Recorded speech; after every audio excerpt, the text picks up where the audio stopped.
buenas noches. Esta es una nueva sesión de la Cátedra Libre Manfredo Kempf Mercado de la Facultad de Ciencias Jurídicas y Sociales de la Universidad Privada de Santa Cruz La Sierra. En esta ocasión el tema que nos congrega es la vida, obra e ideas de Thomas Mann, una de las mentes más esclarecidas, no solo desde el punto de vista literario, sino también reflexivo. Recibió el Premio Nobel de Literatura, sin embargo es perfectamente posible advertir su brillantez gracias a numerosas razones que en síntesis con certeza serán dadas a conocer en virtud de lo que se indicará enseguida como consecuencia de la exposición de Marco Antonio del Río, quien más allá de ser docente de la UPSA y profesor de la Universidad Autónoma Gabriel René Moreno, tiene la condición de lector bastante solvente, que en este caso ha asumido la carga de hablar en torno al señor Thomas Mann. Así que vamos a comenzar con lo que suele suceder en estos casos, que es escuchar a nuestro expositor, Marco Antonio. Gracias, Enrique. Muchas gracias por la invitación. Procedemos al cometido que hemos asumido. Bueno, este año se cumplen 150 años del nacimiento de Thomas Mann, ¿no? Un gran escritor alemán.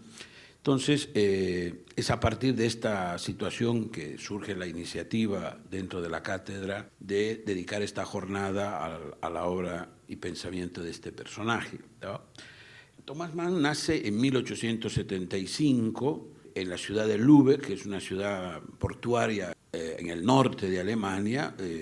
Va a pertenecer a una familia muy acomodada, o sea, es una familia cuya familia había hecho una gran fortuna en el tráfico, en el comercio de cereales, ¿no?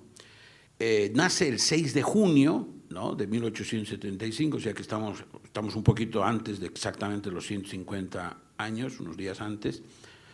Pero además, yo creo que la oportunidad radica en dos fenómenos, digamos. La primera es precisamente que se cumplen los 150 años del nacimiento de Thomas Mann, pero además el año pasado se cumplieron los 100 años de la publicación de una de sus obras más importantes, que es La montaña mágica, ¿no?, 1924, ¿no? Entonces, aprovecho la oportunidad para centrarme en el tema de la montaña mágica por este fenómeno también, ¿no?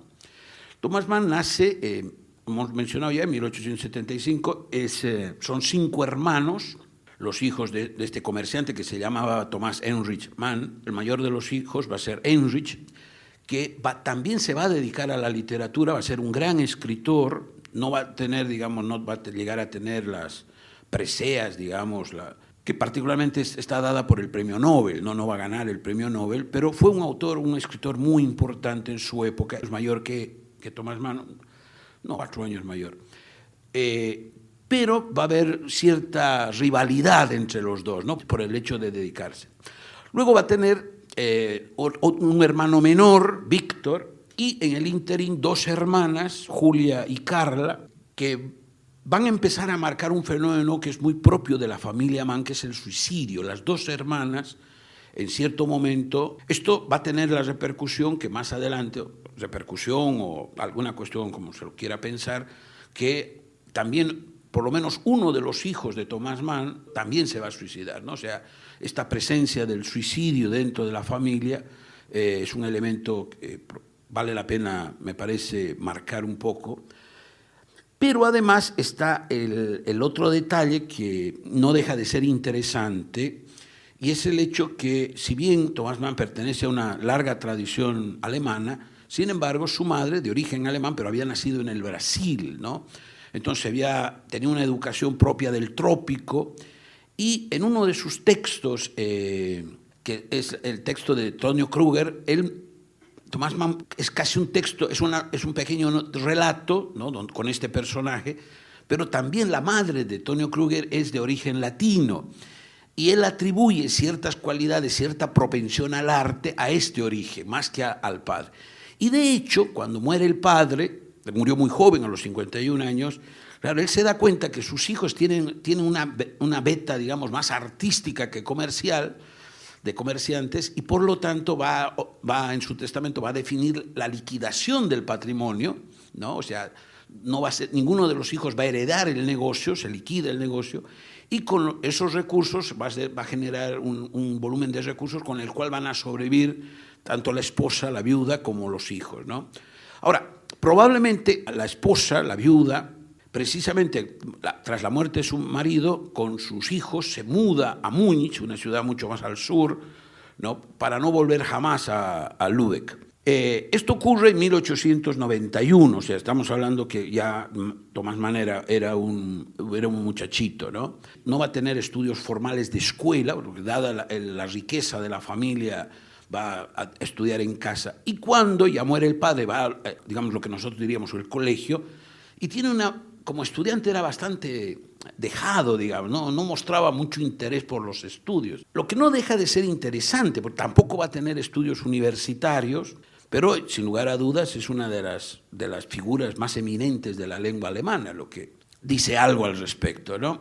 Bueno, ya trasladado a Múnich, ya siendo adolescente, va a aprovechar de los recursos que tenía la familia para hacer junto con su hermano largos viajes por Italia, va a estar en Roma, en Nápoles, por diferentes ciudades italianas, ¿no? Otro dato importante de su biografía es que en 1905 se casa con Katia Prinzheim. Tengan la certeza que voy a pronunciar los apellidos de todas las personas que mencione de manera impropia en alemán, porque no conozco el idioma y, digamos, hago la advertencia para que si alguien sabe alemán no salga gritando y dice, este señor no tiene idea de cómo se pronuncia. En mi defensa voy a aprovechar de comentar una sencilla anécdota. Se cuenta que Borges iba a dar una conferencia sobre la obra de William Shakespeare en la Universidad de Buenos Aires. Cuando entra, empieza y dice, bueno, esta noche vamos a hablar de Guillermo Shakespeare, ¿no? Hay una risa ahí, como diciendo, ¿qué le pasa? Borges se da cuenta del fenómeno y dice, caramba, no sabía que tenía un auditorio tan versado en el inglés. Y empezó a dar la conferencia en inglés. Bueno, en 1905, les comentaba, se casa con esta señorita, pero hay un elemento interesante porque la muchacha venía de una familia, era hija de un matemático muy destacado en la ciudad de Múnich, un profesor universitario, que también era una familia de gran riqueza, de origen judío además, de estas familias judías que se habían convertido al protestantismo, digamos, en 2 o 3 generaciones antes, que se habían asimilado muchísimo a la vida alemana y que prácticamente desde el punto de vista cultural ya no se podían considerar judíos. Sin embargo, cuando llegaron los nazis al poder, esta familia se vio perseguida, prácticamente no llegaron a morir en los campos de exterminio porque lograron escapar, terminaron viviendo en Suiza y por lo menos los padres de Katia murieron muy pronto, en 1942 más o menos, con poca distancia en el tiempo. Entonces, se casa en 1905 con esta señorita. Por cierto, Katia estaba estudiando en la universidad física y matemáticas, o sea, era una muchacha muy inquieta intelectualmente, y precisamente, claro, se casa con Tomás, deja la universidad, renuncia a seguir estudiando y se dedica a lo que en la tradición, digamos, son los deberes propios de las mujeres, de acuerdo a la cultura y la tradición de esa época.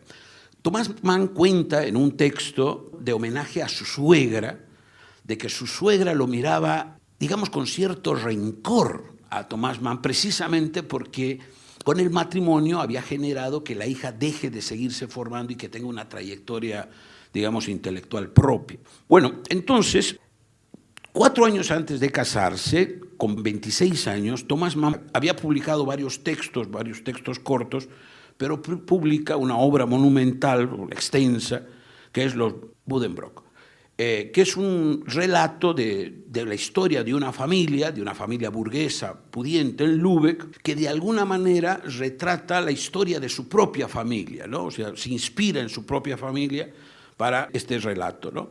Este relato lo va a saltar a la fama, va a ser una de sus grandes obras monumentales. Y precisamente cuando en 1929 le dan el premio Nobel, el argumento está basado en esta novela, aunque ya había publicado La montaña mágica en 1924, como hemos mencionado. Sin embargo, en la concesión del premio no señalaron a La montaña mágica, sino la obra de los Buddenbrook. En 1912 publicó otra obra importante, que es La muerte en Venecia, porque es una novela corta más famosa, ¿no? Dentro de este periplo, para esbozar algunas fechas importantes de su vida, en 1933 hace un viaje a Suiza, se hizo muy famoso como conferencista, ¿no? Pero era de estos conferencistas, digamos, de la antigua tradición, que para dar una conferencia elaboraban un texto escrito, bien pulido, bien estructurado, y lo leían, ¿no? Y claro, como ustedes pueden imaginar, eran textos realmente magníficos, ¿no? Entonces se hizo de mucha fama como conferencista. Entonces en 1933 lo invitan, viaja a Suiza, ya había recibido el premio Nobel con el millón de coronas suecas que eso implica, o sea que estaba económicamente bien, pero justo en estos tiempos, en febrero es que viaja a Suiza, pero claro, Hitler llega al poder y él empieza a sospechar que las cosas se estaban poniendo complicadas, porque ya desde los años anteriores había sido un crítico muy feroz del movimiento nacionalsocialista.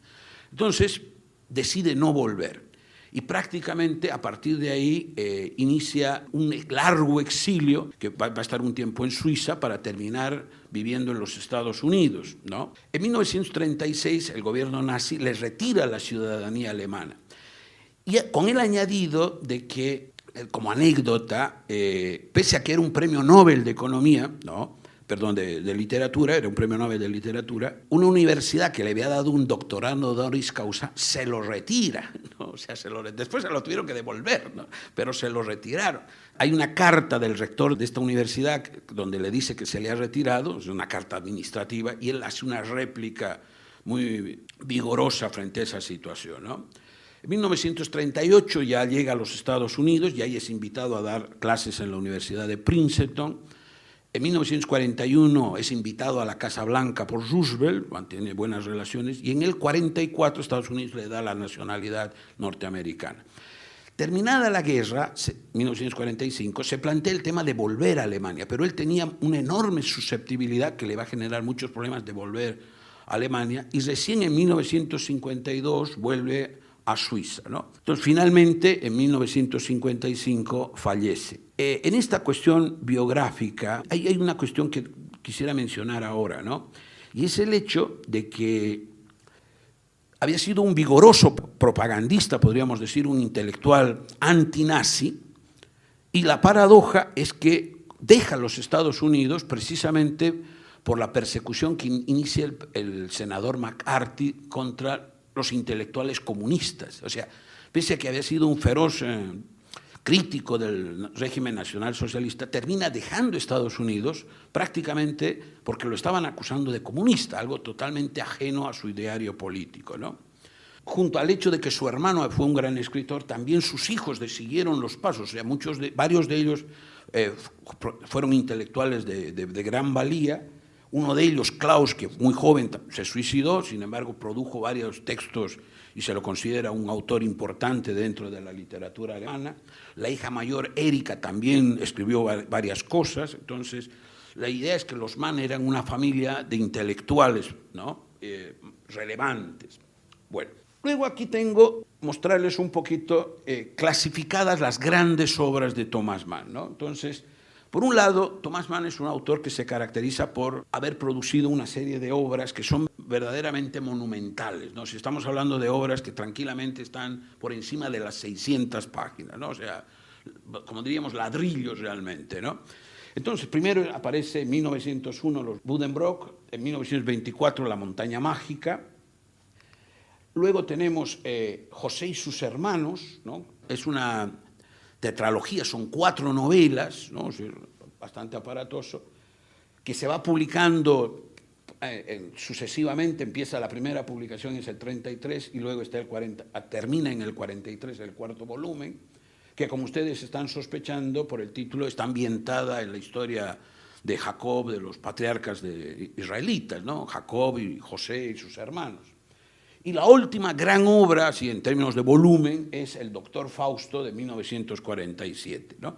Estas 4 obras se pueden considerar las grandes novelas de Thomas Mann. Pero obviamente produjo cosas más reducidas. Entonces yo las he llamado las novelas medianas. Son obras que están entre las 200 y 300 páginas, ¿no? Una de ellas importante es la de 1939, que es Carlota en Weimar. Y esta obrita es importante porque dentro de la tradición a la que se va a adscribir Thomas Mann es muy importante la presencia de Goethe.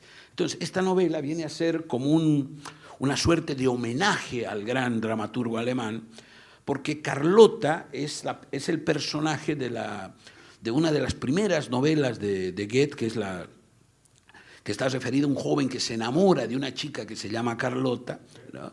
¿Ah? Sí, efectivamente, las desventuras del joven Werner, ¿no? Exactamente, ¿no? Entonces es como un homenaje a esa historia, ¿no? Es la idea de que ya ha muerto Goethe y de pronto, pero está viva el personaje que inspira, o la persona que inspira el personaje de la novela de Goethe, y ella llega a Weimar y toda la conmoción en la sociedad alemana, en este caso en Weimar, en la ciudad de Weimar, porque está esta señora que había inspirado al gran poeta, ¿no? Es una novela en ese sentido bastante preciosa. Y otra novela que la he llamado mediana es El elegido, publicada ya en sus últimos años, de 1951, que es una novela inquietante, porque él agarra la historia de Edipo, esta idea de este héroe trágico que mata a su padre y se termina casando con su madre, pero para ello no toma esa historia en sí, sino toma una tradición, una historia semejante ambientada en la Edad Media, ¿no? Entonces, es la idea de un incesto en circunstancias trágicas muy parecido, ¿no? Pero al final está expresado todos los problemas de la culpa y los sentimientos que se generan ahí, pero al final está también el perdón, ¿no? O sea, la reconciliación de los personajes, con el añadido de que este Edipo, digamos, de este príncipe, al saber que había cometido este acto terrible, digamos, del incesto, se vuelve sacerdote, ¿no? Se hace sacerdote y termina siendo papa, ¿no? O sea, llega a ser el papa de Roma, ¿no? Entonces también es una historia muy hermosa. Y luego tenemos las novelas cortas, digamos, ¿no? Que muchas veces son textos más breves, 150 páginas. Y claro, ahí la más famosa es La muerte en Venecia, ¿no? Que es la historia de un hombre, de un escritor famoso, escritor alemán, ¿no? Se enamora en un viaje a Venecia por vacaciones de un muchachito, hasta que finalmente, sin poder concretar esta pasión, termina muriendo, ¿no?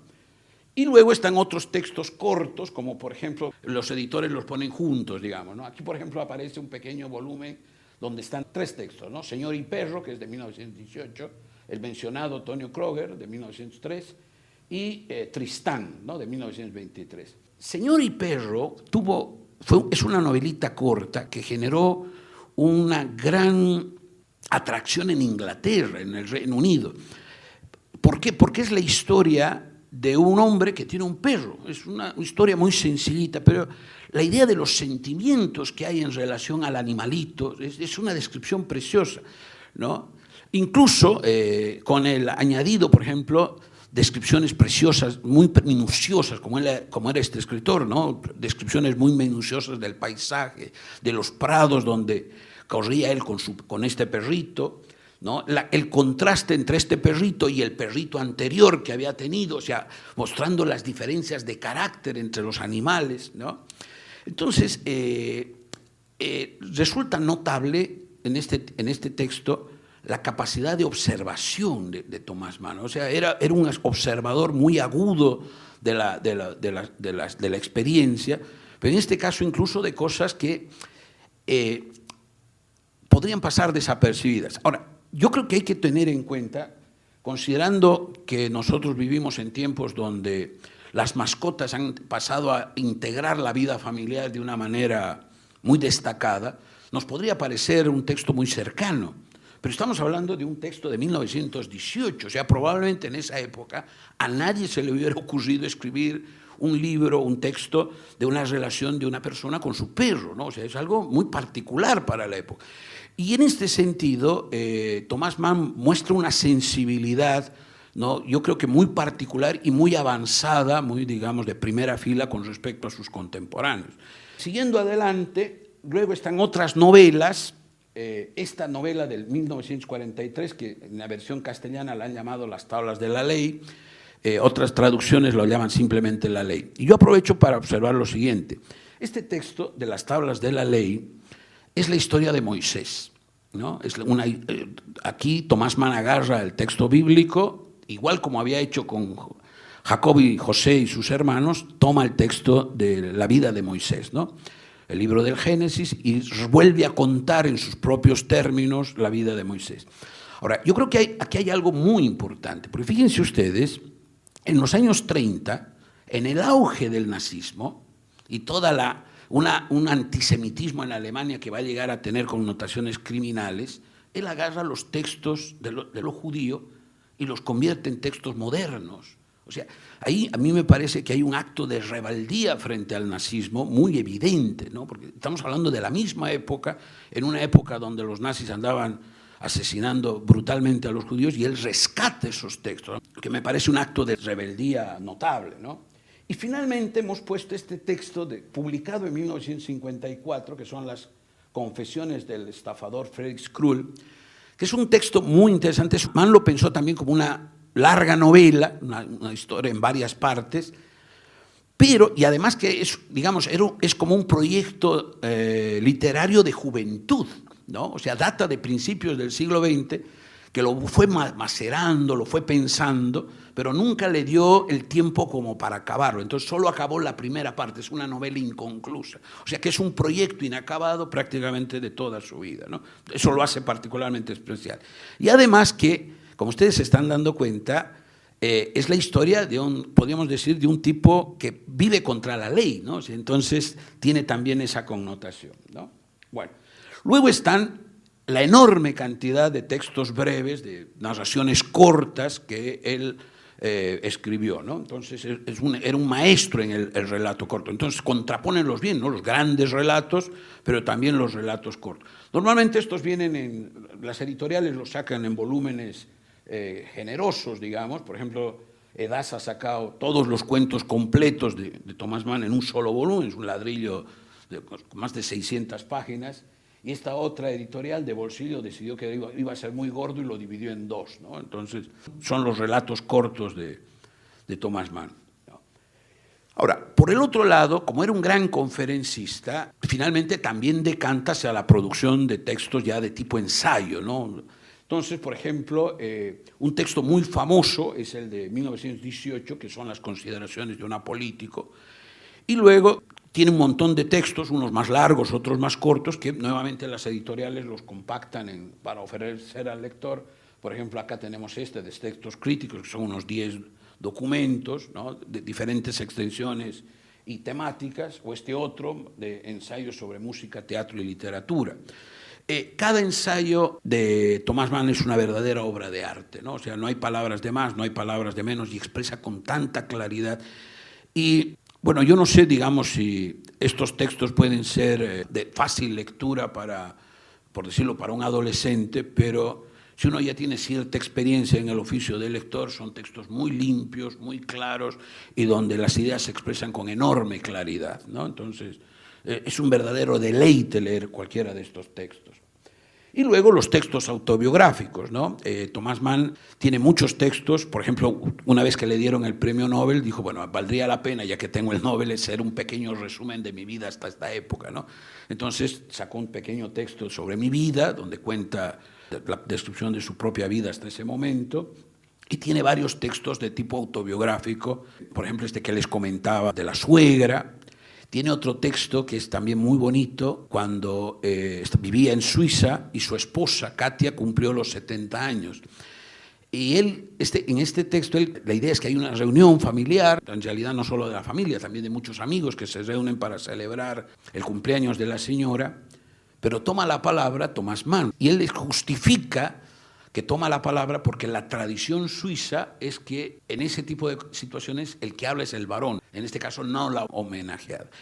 Y ahí cuenta la historia de su relación con su esposa, ¿no?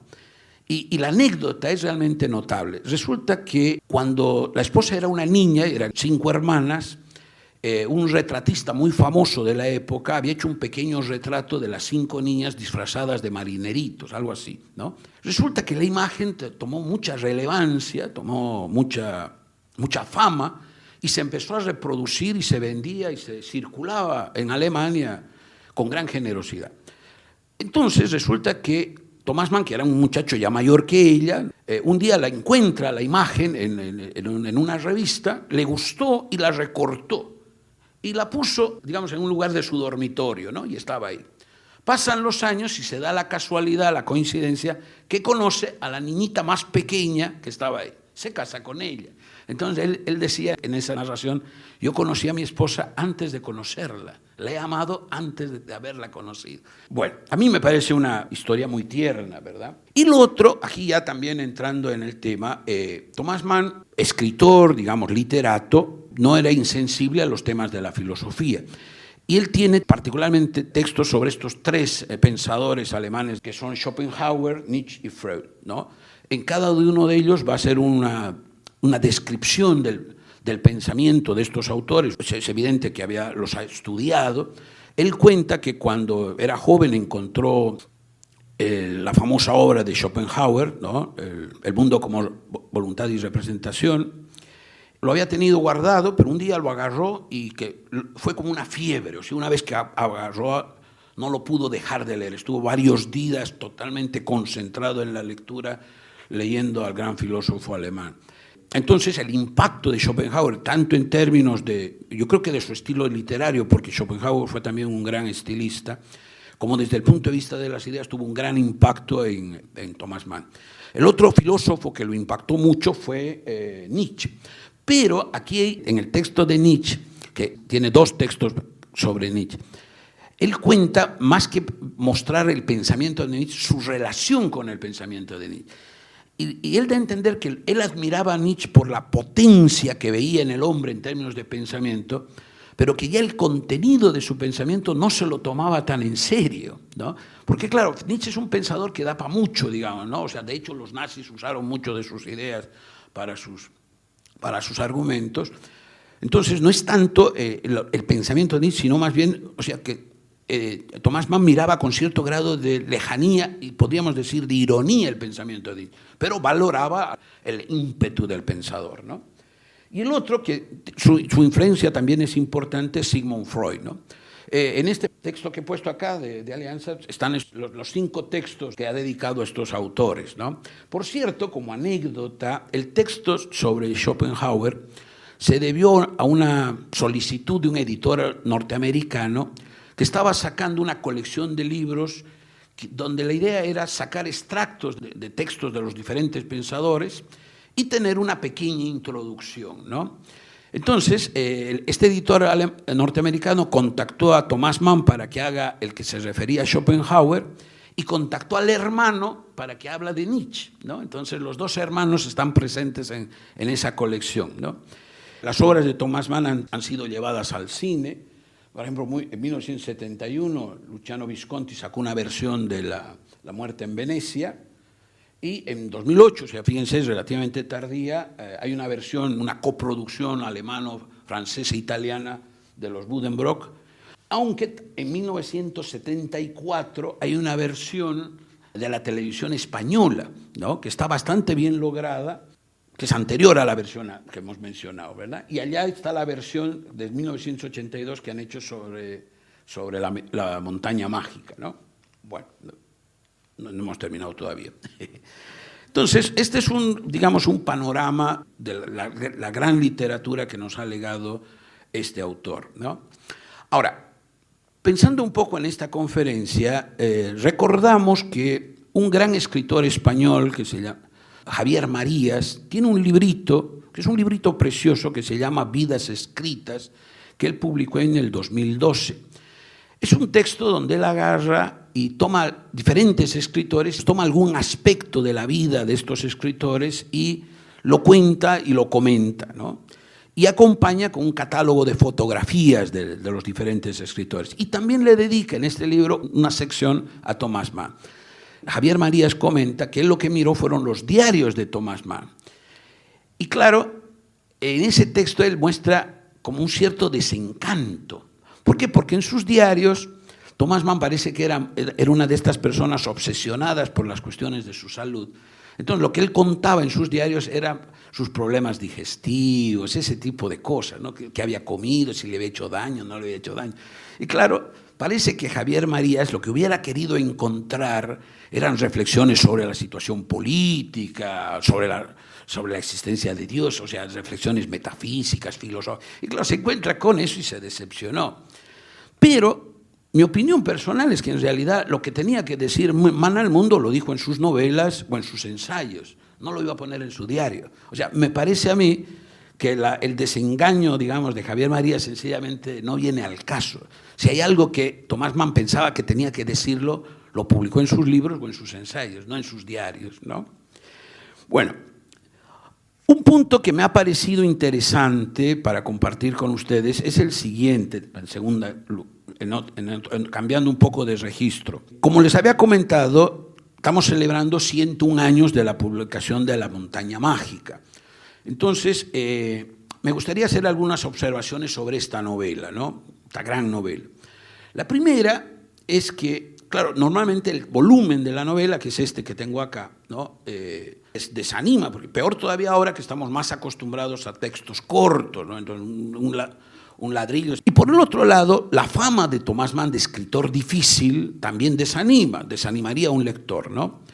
Pero cuando uno empieza a leerlo se da cuenta que en los primeros capítulos la cosa es muy ligera, muy amigable, que se lee con mucha facilidad. Efectivamente, después ya se va tomando más densidad el texto, pero está escrito de tal manera que entrar en el texto es muy amigable, por decirlo de alguna manera, ¿no? Entonces empieza de una manera muy bonita. Es una novela, es la historia de un joven, ¿no? Hans Kartov se llama el protagonista, muchacho de unos 20 y tantos años, que va a visitar a un amigo, a un pariente suyo, a su primo, que está recluido en un sanatorio de estos que había en los Alpes, especialmente para personas con problemas del sistema respiratorio.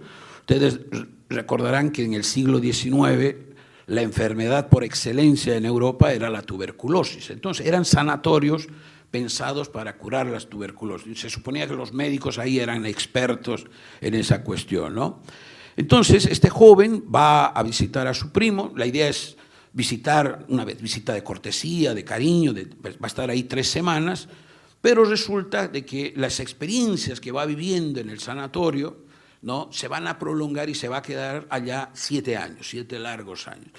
¿Por qué es una novela de iniciación? Porque en realidad es un joven que va a descubrir el mundo, en cierto modo, en esa larga estadía en esta clínica para tuberculosis. Pero, precisamente ahí ya uno empieza a entender el volumen de la novela, es lo que podríamos llamar una novela total, ¿no? Uno no deja de pensar, por ejemplo, en una novela también voluminosa como Los Miserables, ¿no?, de Víctor Hugo, y que Mario Vargas Llosa la llamaba la tentación de lo imposible, ¿no? La idea de tratar de meter en un texto literario todo un mundo de personajes, de acciones, ¿no? Y claro, Los Miserables o La Guerra y la Paz, ¿no?, son novelas de esa envergadura. Acá no hay tantos personajes, entonces uno diría, bueno, pero entonces, ¿dónde está la tentación de lo imposible? En el carácter sinfónico de la novela, de la obra, y en el hecho de que es una novela que, a partir de los diálogos de los personajes o incluso de las mismas reflexiones del personaje, aborda los grandes temas de la vida humana, ¿no? Por ejemplo, la vida y la muerte, ¿no? Porque al estar en un sanatorio, ahí aparece el tema de la enfermedad. ¿Cómo tenemos que pensar la enfermedad? Y en los diálogos va a haber aquellos que dicen que la enfermedad es una forma de sufrimiento que nos purifica, pero también es una forma de fracaso de la vida que de alguna manera nos degrada. Entonces hay toda una reflexión sobre la enfermedad, la vida y la muerte, ¿no? No está exento el amor, el protagonista se enamora de una señorita, ¿no?, o de una señora, porque en realidad está casada. La amistad, ¿no?, toma diferentes dimensiones, tanto la reflexión como se muestra la amistad, por ejemplo, del protagonista con su primo. Van a aparecer una serie de personajes donde también las formas que toma la amistad van a expresarse. El problema del tiempo, porque como es una comunidad prácticamente aislada, la percepción del tiempo va a ser diferente y los personajes son conscientes de eso. Saben que la forma como perciben el tiempo, cómo viven el tiempo en ese paisaje aislado, no es el mismo que en la vida en las ciudades. Y de hecho ellos se refieren al llano, dicen, ¿no? En el llano se vive de otra forma. Entonces la percepción del tiempo es una cuestión, es un tema de fondo de la novela, ¿no? El misterio de la vida. Resulta que el personaje, Franz Kartop, en algún momento empieza a tener, es un muchacho que ha estudiado para ingeniero naval, pero al entrar en contacto con los médicos, empieza a despertar verdaderas inquietudes intelectuales sobre el origen de la vida, ¿no? Entonces hay todo un hermoso capítulo donde el personaje se nutre de libros, empieza a leer y empieza a reflexionar y se plantea preguntas importantes, como es, por ejemplo, que se pasa de la vida inanimada, de la química inorgánica, por decirlo en el lenguaje de los químicos, a la química orgánica, en qué momento se da esa transición.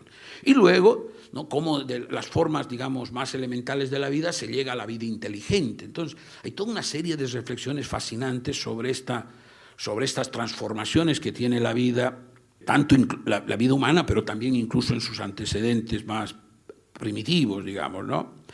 Y hay un elemento que es muy fuerte en la novela y es que se articula a partir, precisamente por esto es una novela de iniciación, ¿no?, en que el protagonista encuentra diferentes personas, particularmente tres, ¿no?, un italiano, Settembrini, un judío, Leo Nepta, y otro personaje más que se llama Minger Peppercorn. Y estos personajes son gente, digamos, especialmente los dos primeros, son gente muy culta, muy formada, pero que ideológicamente están en contraposición. Entonces se generan una serie de diálogos, ¿no?, muy de orden filosófico, pero también de orden político y moral, muy importantes, muy interesantes. Cuando uno lee esos debates, ocurre algo bien interesante. Llega un momento en que uno dice, no estoy entendiendo, ¿no? Y más adelante Thomas Mann dice, sí, es que no se entiende, porque los personajes se contradicen, ¿no? Cuando yo lo leía, cuando leía estos parágrafos, yo decía, pues no estoy entendiendo qué dice este y qué dice el otro, porque me parece que se está contradiciendo, el mismo personaje se está contradiciendo, pero claro, es que en realidad lo que está mostrando Mann es cómo se desarrolla un debate oral, ¿no?, donde normalmente no hay un orden lógico estricto y donde muchas veces, en función de lo que dice el otro, uno termina contradiciendo lo que dijo unos minutos antes. Entonces, es una descripción muy vívida de un debate ideológico, ¿no? Pero los personajes tienen ciertas ideologías muy claras, ¿no? Por ejemplo, el italiano, Settembrini, es un tipo liberal, ¿no?, liberal, digamos, decimonónico, partidario de la ciencia, que cree en el progreso. Y frente a él, Leo Nepta, que es de origen judío, pero que se ha hecho jesuita, no puede seguir avanzando en la orden porque tiene problemas de salud, por eso no vive en el sanatorio, vive en un pueblito cercano, pero tiene una visión muy compleja, porque por un lado, por su formación religiosa, siempre hace referencia hacia la Edad Media, pero por el otro lado, tiene un universalismo muy, digamos, propio de la Edad Media y por lo tanto rechaza el nacionalismo, pero al mismo tiempo tiene una fuerte impronta marxista y comunista, ¿no? Entonces, en ese sentido, en este personaje, Thomas Mann representa un tipo conservador, pero revolucionario al mismo tiempo, ¿no? Entonces, son personajes complejos, ¿no? Entonces, todo eso está en la novela, ¿no? Ahora, por el otro lado, hay una fina ironía, ¿no? O sea, Thomas Mann, de hecho, en sus textos, en sus ensayos, habla de la importancia de la ironía, que es la capacidad de verse a uno mismo y a los demás con cierto grado de distancia, ¿no? Por cierto, esta ironía, hay una ironía muy sutil. No dice, con respecto a las prácticas médicas de tratamiento de los tuberculosos que había en esos sanatorios, él no dice nada que no fuera lo que hacían. Pero hay un tono implícito de sospechas. ¿Será que estos médicos saben de qué están hablando? ¿No? Y claro, cuando sale la novela, los médicos se sintieron ofendidos porque capturaron el detalle, ¿no? Por supuesto, hubo médicos que defendieron la obra, ¿no? Pero en general el gremio de los médicos recibió muy mal la novela, ¿no? Y otras cosas también que, si uno se da cuenta, son muy graciosas, ¿no? que también pueden ser irónicas, ¿no? Me parece que pueden ser irónicas. Por ejemplo, el protagonista se enamora de una señorita y resulta que los médicos le sacaban radiografías. Entonces, en vez de sacaban la radiografía grande, pero como recuerdo sacaban unas radiografías chiquititas, ¿no? Y estos dos novios, ¿no? dos jóvenes, intercambian las radiografías, hacen un intercambio o sea, no, lo que hoy sería un intercambio de fotografías, hacen un intercambio de radiografías, ¿no? Y claro, hay toda una reflexión de que ven la esencia de la persona, no ven la envoltura, ¿no? Entonces hay toda una reflexión en ese sentido, ¿no? Bueno, cuando estaba en Princeton, Thomas Mann dio una charla de cómo leer su novela a un grupo de estudiantes y él recomendaba leerla 2 veces, ¿no? La primera para familiarizarse y la segunda ya para entrar más en los detalles, ¿no? Pero en esa conferencia Thomas Mann revela algo muy importante, que él pensaba que su novela estaba muy marcada con una estructura de sinfonía musical, ¿no? La idea y él comenta ahí de que la música para él era muy importante a la hora de escribir sus novelas. Esa idea de pensar una obra literaria con una estructura de música, una estructura de sinfonía, fíjense que también la expresó otro gran escritor, en este caso checo, que es Milan Kundera, que murió no hace mucho, el 2023. Él tiene, aparte de sus novelas, que son son geniales, ¿no? O sea, yo pienso que deberían haberle dado el premio Nobel a Milan Kundera, tiene un texto que se llama El arte de la novela, donde él revela que algunas de sus novelas, particularmente la insoportable levedad, está estructurada como una sinfonía con tiempos musicales, ¿no? Entonces me resulta muy interesante que estos dos grandes escritores tengan esa percepción en la construcción de sus novelas con aproximaciones a la música. Bueno, entonces eso es lo que quería comentarles sobre La montaña mágica. Finalmente, ya en la última parte de esta charla, me voy a permitir hacer lo siguiente, ¿no? Ustedes saben que el 13 de abril de este año ha fallecido este gran escritor peruano, Mario Vargas Llosa. Mario Vargas Llosa en 1990 publicó un libro que se llama La verdad de las mentiras, y en uno de los capítulos está dedicado a la muerte en Venecia de Thomas Mann. Ahora, mirando la biografía de Thomas Mann y viendo la biografía de Mario Vargas Llosa, yo he encontrado algunas semejanzas muy interesantes. La primera, por ejemplo, es que cuando tenía 26 años, Thomas Mann publica su gran obra con la que entra en el mundo literario, digamos en el Olimpo literario, que es los Buddenbrook. Cuando Vargas Llosa publica La ciudad y los perros, que es también la novela con la que entra y con la que se posiciona, tenía 27. Entonces ahí esta analogía en términos de la juventud con la cual los dos entran en el universo literario de una manera muy vigorosa. Piensen ustedes que la Real Academia de la Lengua Española en el 2004 empezó la producción de unas obras conmemorativas. La primera fue para El Quijote de Cervantes, pero lo ha ido prosiguiendo y ha ido sacando. Y cuando le llegó el turno a Vargas Llosa, escogieron no La guerra del fin del mundo o alguna de sus otras obras tan importantes, sino precisamente La ciudad de los perros, la primera novela de juventud. Entonces, esto me revela a mí, creo que nos dice el carácter de una genialidad precoz de los dos escritores, ¿no? El otro elemento que también es importante es el giro político que tienen ambos, ¿no? Thomas Mann, hasta la Primera Guerra, tenía una concepción política muy conservadora, ¿no?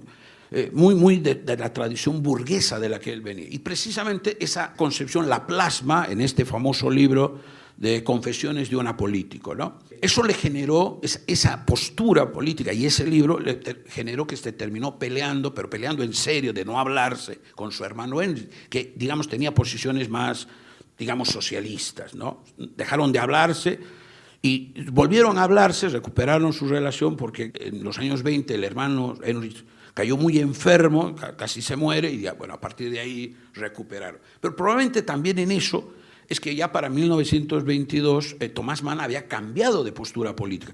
Se había empezado a acercar cada mes a las posiciones más podríamos llamarlas socialdemócratas. Llegó un momento, cuando ya estaban viviendo los dos en los Estados Unidos, que Heinrich decía, tú eres más socialista que yo.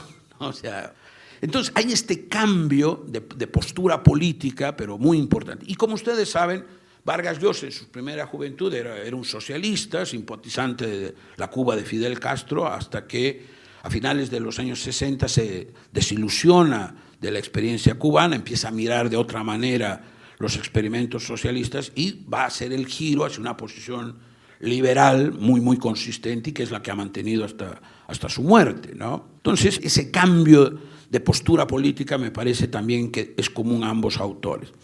Otro tema también tiene que ver con el tipo de literatura que han cultivado. Ambos se han dedicado a la gran narrativa, novelas monumentales, la narrativa breve, el ensayo, ¿no? Los dos han sido grandes ensayistas. Incursiones muy limitadas en el teatro, Mann publica solo 2 obras de teatro, Vargas Llosa unas cuantas más, pero tampoco, no es la beta principal de su producción, y hicieron poesía, un poco de poesía cuando eran jóvenes, ¿no? Pero ya como escritores renombrados renunciaron a ese género, ¿no? Entonces también los dos se mueven en el mismo espectro de literatura. Otro punto también que probablemente tiene más que ver con lo anterior es su posicionamiento político, ¿no? Ya no el cambio político, sino de posición política, sino su preocupación por los temas políticos, ¿no? Mann desde los años 20 va a ser uno de los más vigorosos defensores de la República de Weimar, ¿no? De la democracia de Weimar, ¿no? Y desde el principio muy crítico con los nazis y con lo que estaba pasando allá, ¿no? Bueno, ustedes saben que Vargas Llosa intentó ser el presidente del Perú, ¿no? Fue derrotado por Fujimori, pero prácticamente hasta sus últimos días estuvo muy presente en la política peruana, ¿no? O sea, en cada elección él tomaba partido, especialmente contra los Fujimori, cualquiera mejor que los Fujimori, ¿no? Pero era una voz muy importante dentro del proceso político peruano, de tal grado que muchas veces los intelectuales liberales peruanos lo miraban con mucha desconfianza, ¿no? Entonces, ese insertarse en la política de sus sociedades también es destacable, ¿no? Un pequeño detalle es, estos dos autores tenían una visión de que la producción literaria era un trabajo, no era una cuestión que viene la inspiración de algún dios y uno se pone a escribir, no. O sea, una disciplina de trabajo rigurosa, todos los días hay que escribir, hay que pulir. También esa concepción de la escritura como oficio también la compartía. Y el otro, finalmente, el último punto que voy a mencionar es lo que podríamos llamar el desenfadado tratamiento de la sexualidad. Vargas Llosa tiene varias novelas que giran en torno a la sexualidad. Algunas incluso han sido llamadas pornográficas, ¿no? Por ejemplo, El elogio de la madrastra o Los cuadernos de don Rigoberto, que por cierto estos libros lo han perjudicado, especialmente cuando fue candidato a la presidencia, porque para mentes conservadoras esas cosas no deberían escribirse.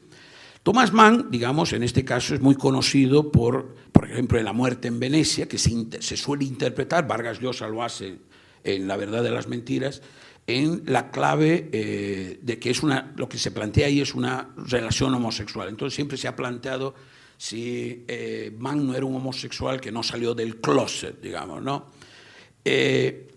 Aquí yo debo confesarles, cierto pudor. A mí me parece que esa manera de ver la obra de Mann, ¿no? Peca de exceso, ¿no?